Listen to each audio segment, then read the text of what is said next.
こんにちは、熊子です。私は今、竹芝客船ターミナルにいます。今日は、熊尾と日帰りで、伊豆大島へ行ってきます。今回はフェリーに乗ってみたかったので、行きはジェット船ですが、帰りは大型客船サルビア丸の特等を予約しています。現在の時刻は朝7時30分。ジェット船は8時35分に出港し、大島には10時20分に到着。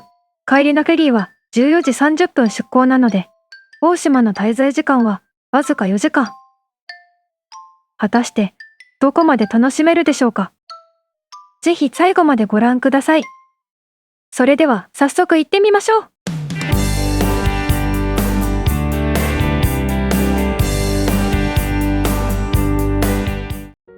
伊豆大島は東京から南へ約 120km の太平洋に浮かぶ伊豆諸島最大の島です。伊豆大島へのアクセス方法は主に船と飛行機の2種類があります。船は東京の竹芝港をはじめ熱海、伊東、久里浜、館山など様々な港から運航しており、所要時間は東京竹芝港から高速ジェット船で約1時間45分、熱海港から約45分で到着します。飛行機は調布飛行場から伊豆大島の空港まで運航しており、最短25分で伊豆大島に到着できます。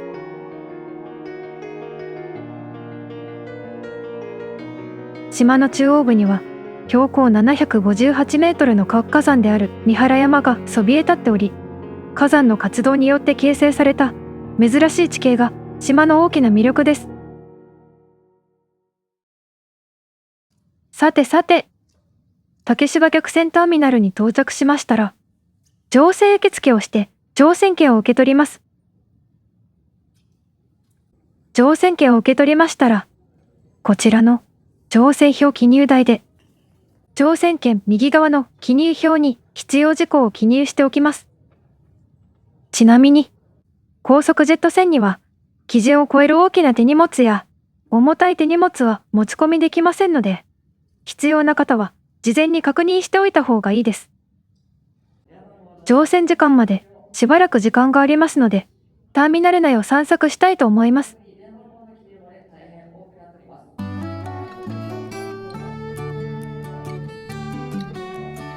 こちらには東海汽船の船の模型が展示されています。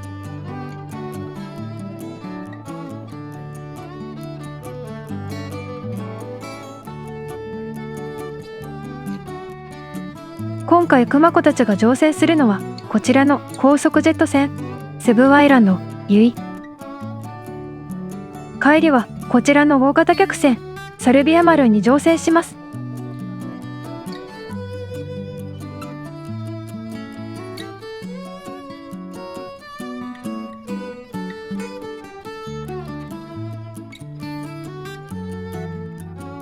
竹芝客船ターミナルには売店やレストランもありますが、この時間に空いていたのはこちらだけでした。小さなコンビニといった感じで、軽食や飲み物などはもちろん、東海汽船のグッズや東京土産、伊豆諸島のお土産などもありました。御船印もこちらで販売していました。ターミナルの奥にはイルカのオブジェが美しい第2待合所があります。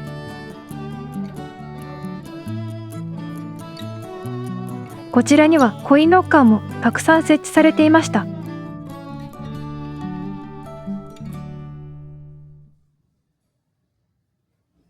ただいまの時刻は8時20分。いよいよ乗船です。この時に先ほど記入しておいた乗船票が回収されます。乗船券の方は下船の際に回収されますので、なくさないように保管しておく必要があります。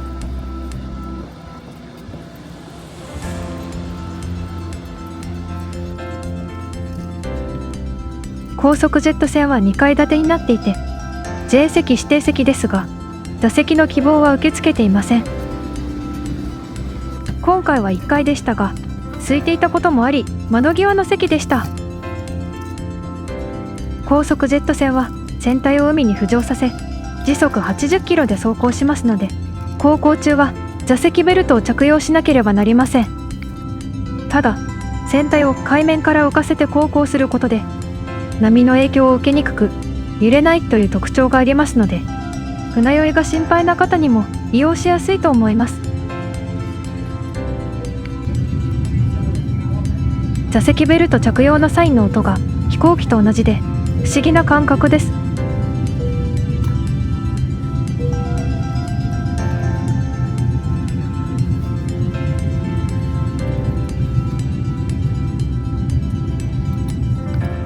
そして8時35分、定刻通りに出港です。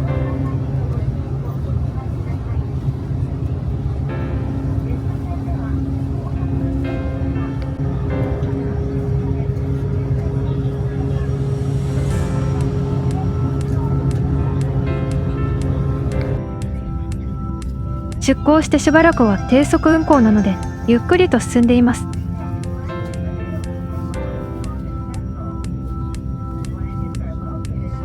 日の出埠頭にシンフォニークルーズのクラシカ号とモデルナ号が停泊していますね。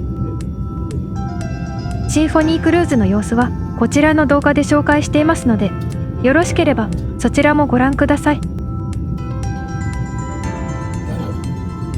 そういえば9月にシンフォニー大公開クルーズにも乗船しました。1年に一度の特別クルーズで、お昼に出港して神奈川の八景島で折り返し、夕方に帰港するというクルーズなのですが、船内では豪華なお料理やアクティビティが用意されていて、とても充実したクルーズでした。機会がありましたらそちらも動画で紹介したいと思います。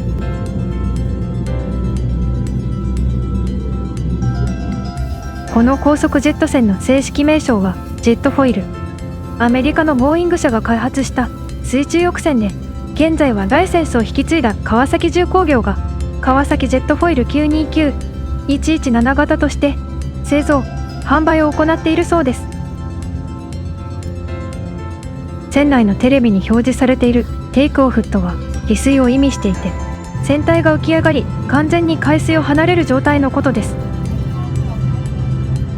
徐々に加速してきたのがわかります？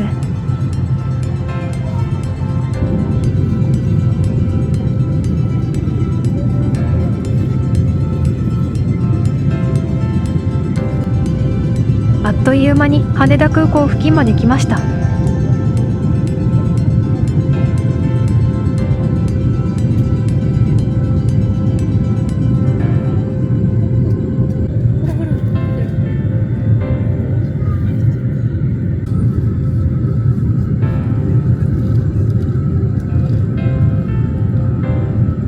揺れ具合ですが、小刻みに揺れているのがわかります？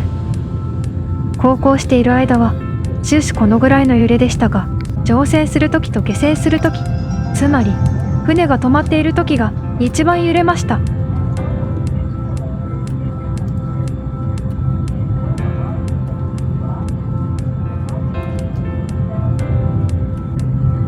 竹芝客船ターミナルを出港して1時間30分、大島が見えてきました。実はこの日は天気が大荒れで、船が欠航になるのではないかと心配してましたが、無事に上陸できそうです。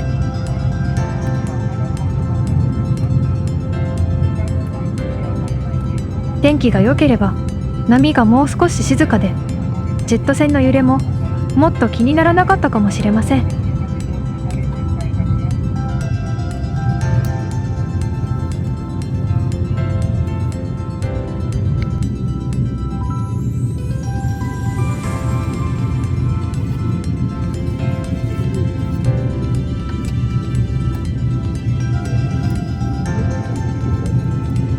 大島の岡田港に到着です。基本的にはこちらの岡田港に着きますが、海上や港内状況などにより島の西側にある元町港に到着する場合もあるようです。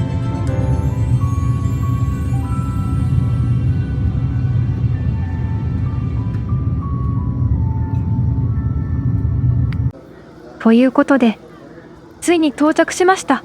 大島。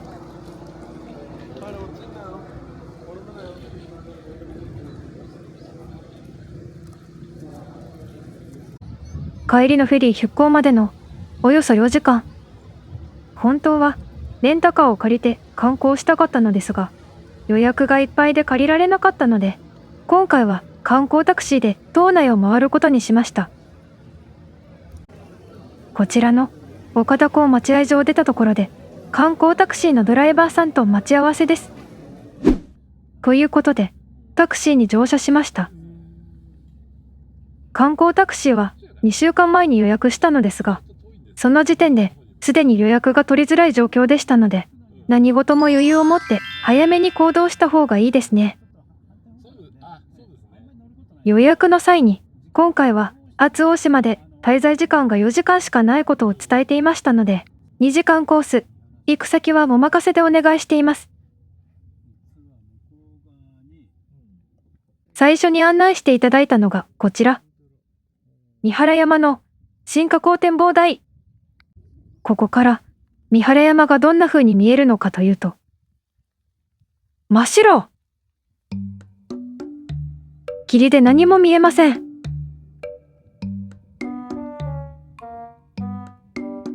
でもいいんです。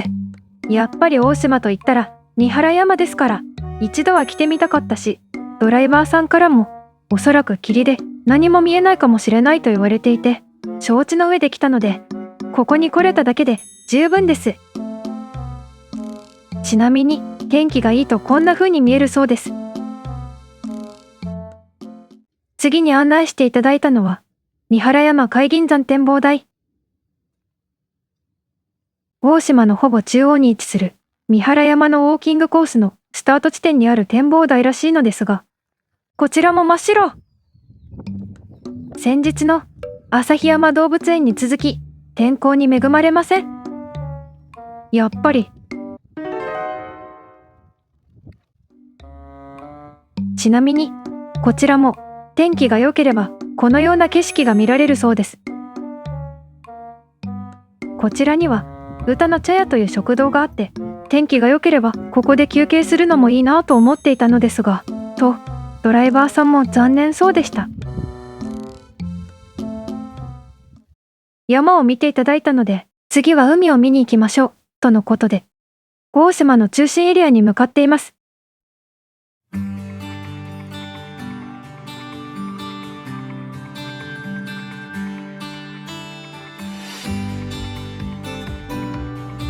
途中でドライバーさんが車を止めて説明してくださったのが、窓の外に見える石垣です。この石垣はすべて溶岩でできているそうです。言われてみれば大島の岩はすべて溶岩なんですよね。伊豆大島には約8000年前から人々が暮らしていたそうで、火山活動と共生しながら地域に豊富な溶岩を生活に活用してきたんですね。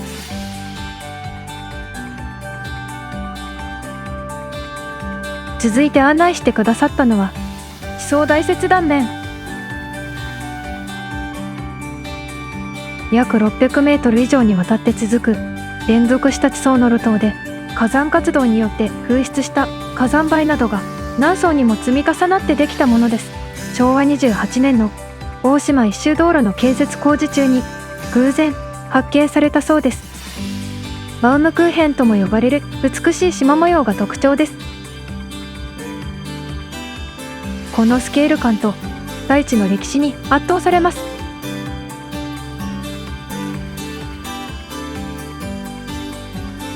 続いて案内してくださったのは佐野浜。車はここから先は入れないので、そこを左に進むと海が見えますよと教えていただいたのですが、これで本当に合ってます？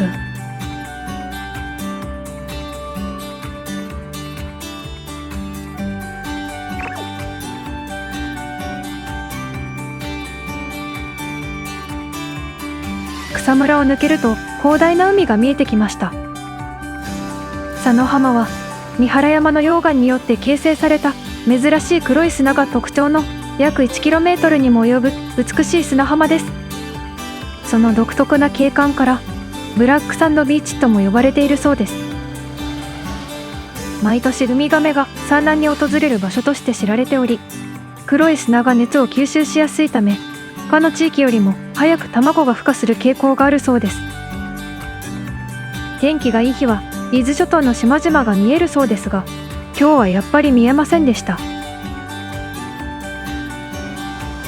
綺麗なサンセットもここから見ることができるそうですよ。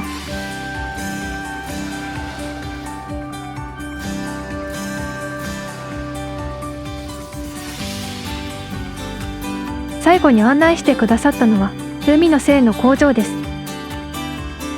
海の精は伊豆大島の美しい海水を 100% 使用し、日本の伝統的な製法で作られた自然海塩です。ネット下流化式塩田で海水を濃縮し、ビア釜で塩を結晶させるという荒塩や、ガラス温室内で天日の力で塩の結晶を取り出す星塩などの商品が作られています。これで観光タクシー2時間コースが終了となります。ランチに美味しいものを食べたかったので、大島の中心地、元町にあるこちらのお店で降ろしていただきました。海鮮茶屋、寿司港です。店内はランチタイムということもあり、満席でしたが、タイミングよくカウンター席が空いたので、すぐに入店できました。メニューはこんな感じです。一品料理から定食までメニューが豊富で悩んでしまいますね。今回くま子が注文したのはこちらの寿司港定食、島丼、アシタバの天ぷら、小鉢、サラダ、お吸い物、締めて2700円。くまおはお刺身定食を注文しました。くま子が注文した島丼とは伊豆大島の郷土料理の一つで、新鮮な地魚の刺身を盛り付けた海鮮丼のことです。特にこちらのお店の島丼はマグロやべっこう、白身魚などが乗っていて、青唐辛子醤油との相性が良いと評判らしいのです。くま子はべっこうを食べたことがない上に、辛いものがそれほど得意ではないので不安でしたが、美味しかったです。ほんのりピリ辛でプリプリ、ご飯が進みます。アシタバの天ぷらもサクサクで、苦味もほとんど感じられません。先ほど見学した海の精の塩が置いてありましたので、そちらをかけていただきました。サラサラでまろやかな塩です。旨味もあって天ぷらによく合いました。とても人気のお店なので、行かれる際は予約をした方がいいかもしれません。お店を出るとすぐ目の前が元町港でした。この日はほとんどの船が岡田港発着なので、観光客は見当たらず、静かな港町といった感じでした。ここから岡田港までは路線バスかタクシーで移動するのですが、路線バスは1時間に1本ぐらいしかなく、帰りのフェリーの時間ギリギリになりそうだったので、タクシーで戻ることにしました。くまおがべっこう寿司を持って帰りたいとのことで、岡田港へ戻りながらドライバーさんにこちらのお店に立ち寄っていただきました。こちらのお店はテイクアウト専門のお寿司屋さんで、口コミではかなり評判のいいお店です。どれも美味しそうなのですが、今回はお目当てのべっこう寿司を買って帰りました。元町港からタクシーでおよそ15分、無事に岡田港へ戻ってきました。実はここで食べたいものがあったんです。それはこちらの大島牛乳ソフトクリーム。ソフトクリームには牛乳せんべいがトッピングされています。牛乳ソフトクリームというぐらいなので濃厚な感じなのかと思いきや、口当たりが軽やかで食べやすい。お腹いっぱいでも余裕で食べられます。こちらのお店は岡田港の目の前にあるお土産屋さんなのですが、2階では定食も食べることができて、1階にはこのように洋菓子店が併設されています。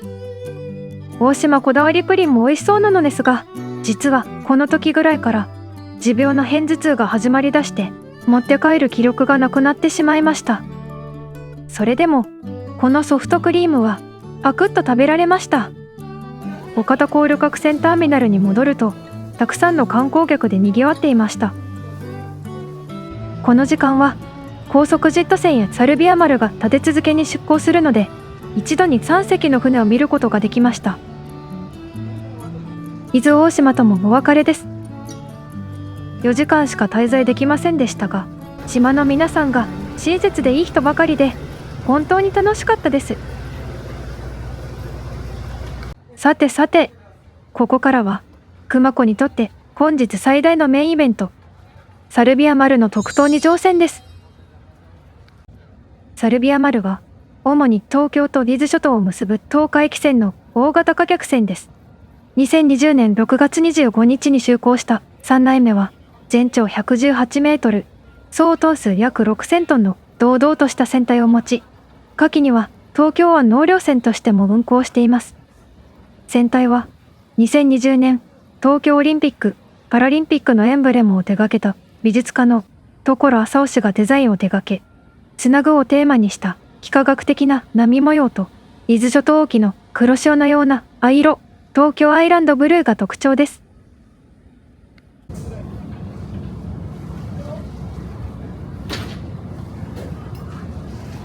午後2時30分、帝国通り大島岡田港を出港です。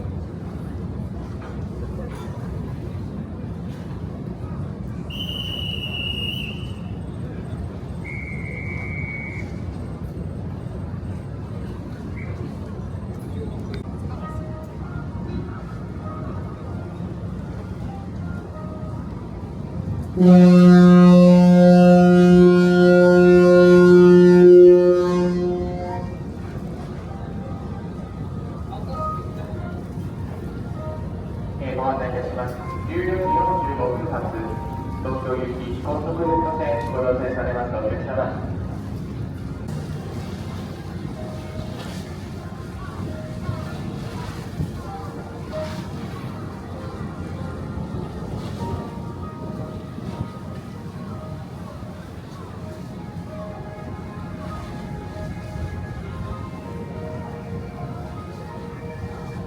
動画では分かりづらいかもしれませんが、波が荒くて船体がかなり揺れています。行きは高速ジェット船でしたので揺れはほとんど感じなかったのですが、サルビア丸はいつもこんなに揺れるのでしょうか。感動的な出港の映像を撮りたかったのですが、どこかに捕まっていないとまっすぐ歩けないほどです。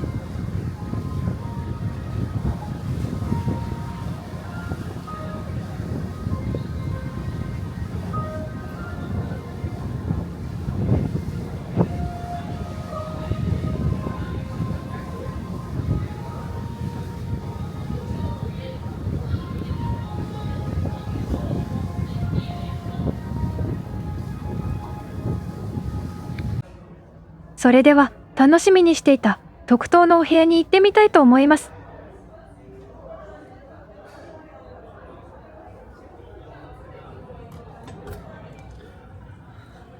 特等のお部屋は5階の船首側に全部で6室あります。今回のお部屋は505号室。進行方向左側のお部屋になります。ルームキーはなく、乗船の際に渡される2次元コードをこちらに読み込ませて開錠します。それではお部屋に入ってみましょう。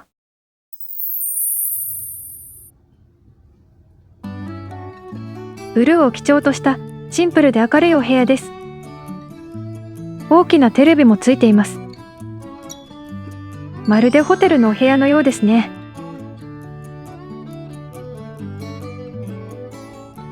それでは客室内を一つずつ見ていきましょう。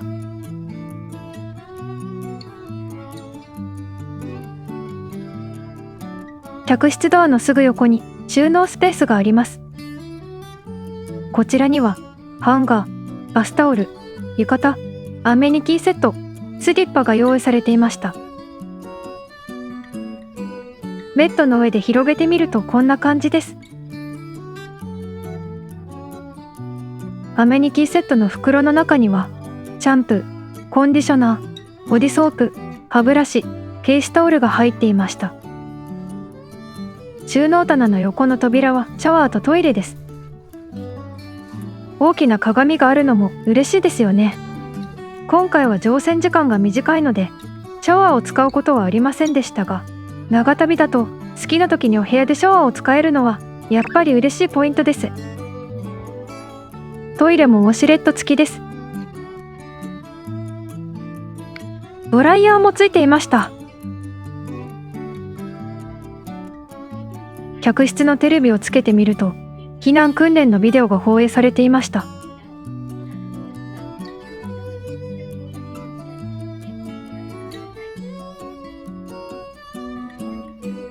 こちらのお部屋は奥の椅子の下に救命胴衣がセットされていました。続いてベッドの間の棚を見てみましょう。棚の天板に室内照明スイッチとスピーカーの音量調整、引き出しの中にはケトルとお茶セット、一番下は冷蔵庫でお水が2本用意されていました。この棚の両サイドにはコンセントもありました。ここで熊子は頭痛がピークに達したのと、サルビア丸の揺れで体調が悪くなり、夕食までしばし休憩することにしました。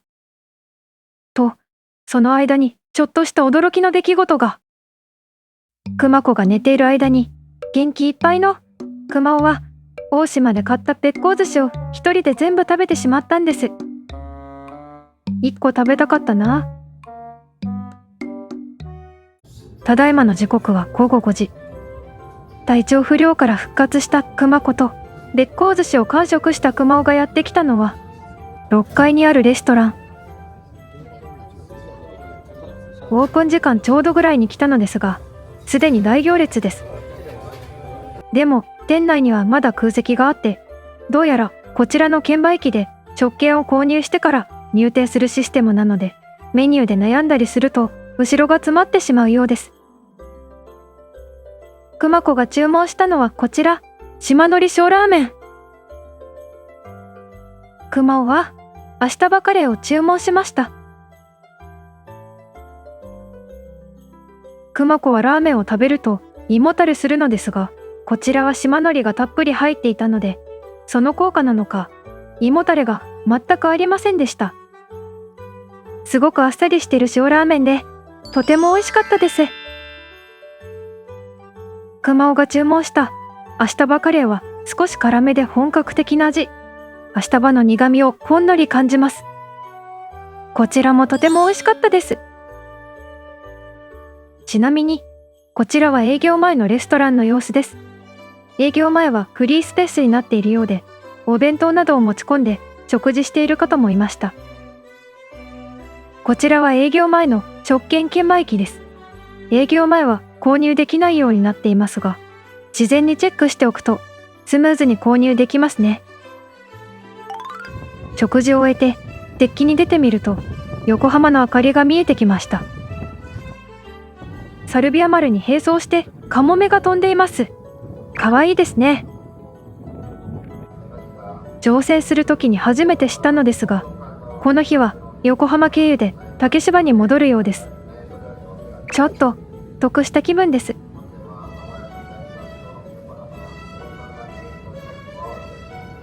横浜ベイブリッジが見えてきました。横浜ベイブリッジは1989年9月27日に開通した長さ860メートルの斜張橋で、横浜港の本木埠頭と対岸の大黒埠頭を結ぶ形でかかっており、都市部の渋滞を緩和する重要な輸送路となっています。横浜ベイブリッジのイルミネーションは、室長部分の色の変化で時刻を知らせる市民の時計としての機能も持っているそうです。そういえば、いつの間にか揺れが収まっていました。東京湾に入った頃から海が静かで快適な船旅です。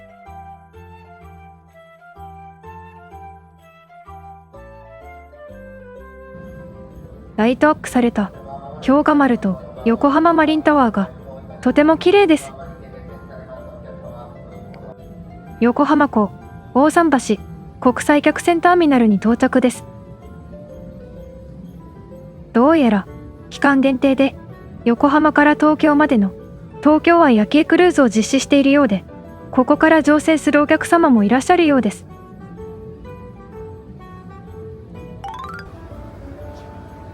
船内には自販機も豊富で、購入した商品を温められる電子レンジも完備しています。フロアによって置いてある商品が異なるので、各階を見て回るのも楽しいと思います。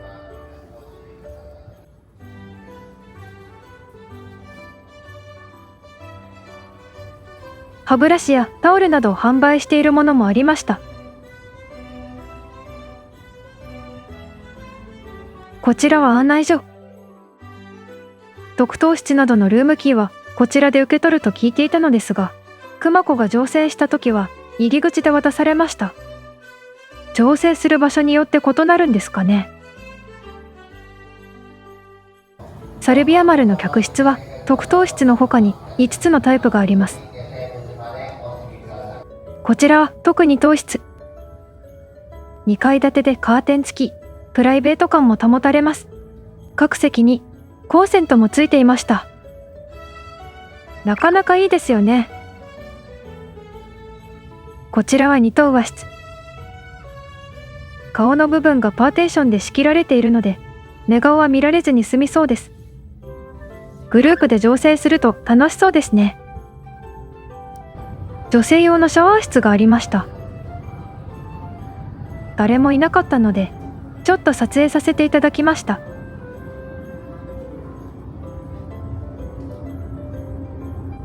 コイン式のシャワールームでとても綺麗です。手前には脱衣所もあり使いやすそうです。気がつくとレインボーブリッジが見えていました。まもなく竹芝に到着です。下船の準備をしていなかったので、急いで準備します。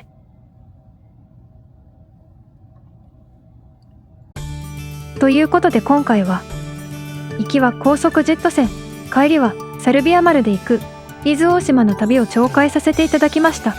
お楽しみいただけましたでしょうか。本当は行きにサルビア丸を利用したかったのですが、お目当ての特等室の予約が全く取れなかったんです。乗船する船や部屋にこだわりがないようでしたら、11月から12月の伊豆大島は空気が澄んで景色がとても綺麗だそうなので、その時期に合わせて出かけてみてはいかがでしょうか。また2月は満開の椿を見ることができるので、ぜひ来てほしいとタクシーのドライバーさんがおっしゃっていました。高速ジェット船ですとあっという間に着きますので、その頃日帰りで行ってみたいものです。我が家はウサが留守番しているので、宿泊は無理かな。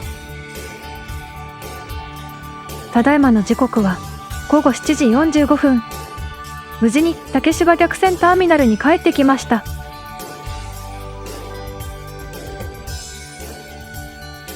それでは最後に本日の乗船料金を発表します。高速ジェット船が9310円×2人分。サルビア丸の特等が16090円×2人分。今回は株主優待を利用したので 35% の割引が適用され、合計金額は2人分で33,040円でした。東海汽船は株主優待の他にも割引制度がありますので、乗船する前にチェックしてみてください。それではまた次回お会いしましょう。